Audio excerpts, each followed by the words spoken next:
Hi Richard, how are you? Alexandria, I'm good. How are you? I'm good. So I just binge watched Rebus this weekend and I love it. Like A whole lot the whole lot, yeah. done. Give me a show and I'm done with it.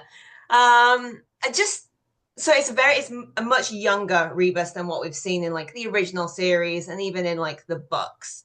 Was that something that drew you into the show in the first place? Yes, I mean literally, because had he been older, it wouldn't have been me. So, it's a good start. Yeah, it does. I don't know how familiar you are with the character, but it does a number of things to make him younger, to, slide that scale in his life towards his youth. I think it makes him a more capable man. I think it makes him more of a threat. I think it makes him more unpredictable.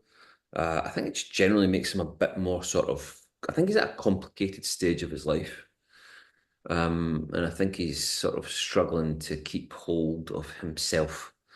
Um, and I think making him younger, he's ex-military as well, so I think we're more on that side of his life.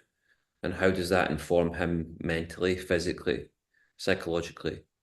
I think we bring all of these elements into the show that otherwise might have been a bit more forgotten or a bit more in his past, maybe put away somewhat.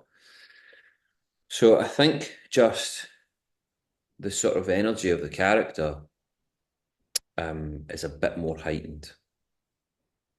As in with he's layered. He's extremely layered. Like there's moments where I thought, I don't like you. Like why are you the lead? I thought the same thing.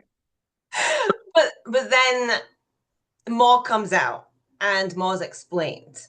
What was that like for you to have this character progression? And I still don't think we're done with the character. So No, but I think we've got a long way to go yet. We have infinite possibilities for this character. Um, it was it was interesting because I had the same thought. There were things that he did, there are ways in which he behaved that I thought, how are we getting away with this? How are we getting away with this? This is our protagonist. Like, we might get away with this on one of our other supporting characters, but Jesus, he's sleeping with his best friend's wife. What is going on?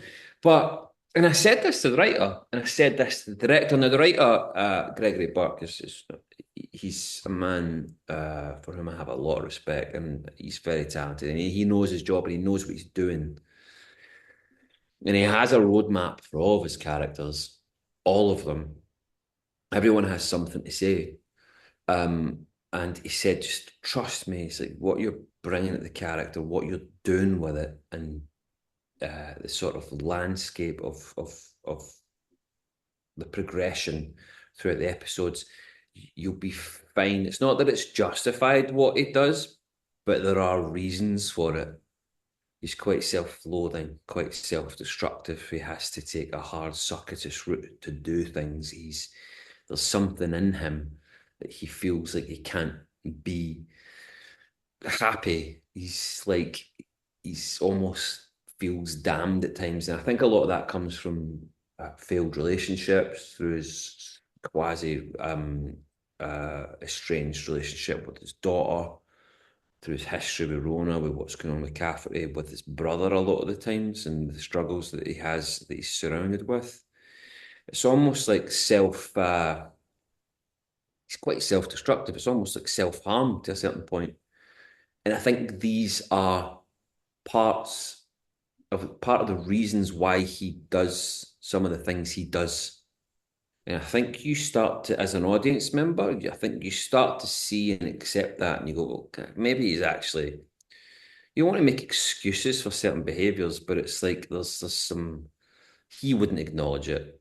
He might not even realize it, but there's heart going on under there. There's like things going on inside that man that are making him, even if he's aware of it or not, that are making him do some of the things that he does. and so I think it got to about episode 3, and I think that's where I turned and I was like, okay, Right. I can see where this is Okay. going. Yeah. Yeah, it What takes a was minute. the what was that like for you to be able to like what prep did you do to get into that character, to delve deeper into him and figure out what he was doing and then portray it for us? Well, you have to build the psychology of it. I think you have to start, you kind of have to understand. I mean, you're playing a largely with a sort of a subconscious and logical thought a lot of the times as an actor. You're like, well, there are going to be things that the character himself doesn't realize or quite register. So, but you have to sort of build a foundation of like, where's this character from? Where has he grown up? What kind of lives he had? What has his experiences been? And you have to sort of build that sort of mental state to then believably, because I can't go into these things. I mean, well, sometimes you can, but people who are doing who are doing bad things don't necessarily think they're doing bad things at the time. Although there are occasions Rebus definitely knows he's doing bad things, but a lot of times they're not going to know where that's coming from. But I had to build a sort of a foundation for the character so that I could have rationalized why he's doing the things he's doing, why he's behaving the way that he is. And I think I did that, and I drew a lot from the books, and I drew a lot from his past experiences, from his relationships, from his time in the army, through his selection process in the SAS, and sort of built a picture of this as sort of, yeah, this very, very complex man. He's a complicated man. Um, and I think I just sort of become, I think, not to sound kind of cheesy, but started to tune into him. I started to become attuned with him.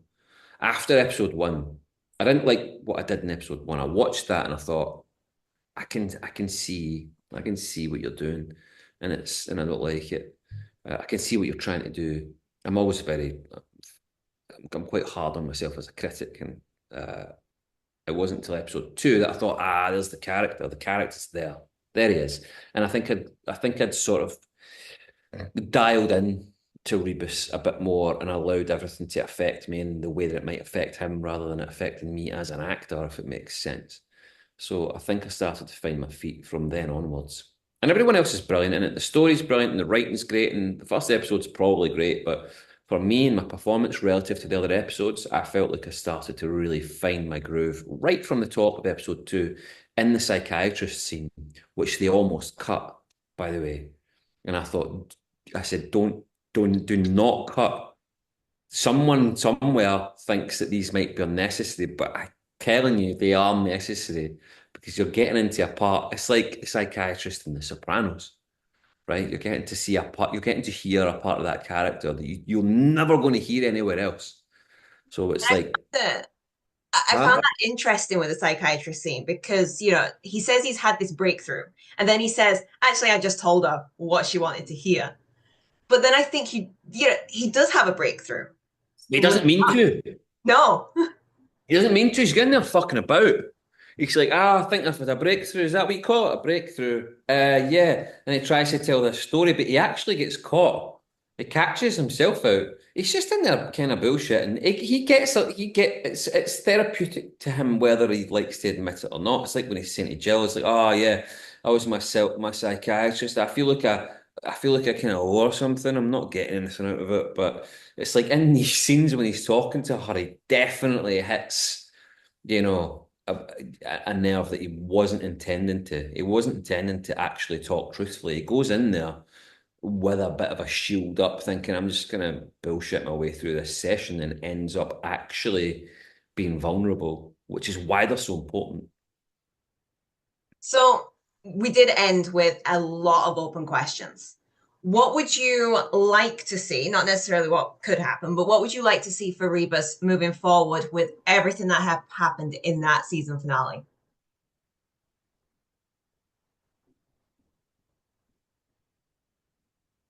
Personally, from my point of view, or Yeah, from the from your point audience, of view. I think we've only just got started with the character. I'd like to explore that a bit more. I'd like to explore that world a little bit more, establish a bigger framework for it, bring in some familiar faces, some characters that are going to be known to the world of Rebus, and yeah, see how that plays out. I think we've got, you know, a lot of material and a lot of potential stories for Rebus that would be a shame not to see. So just as my last question, Edinburgh is a character within itself. Like that city is gorgeous. Mm. What was your favorite place to film while there?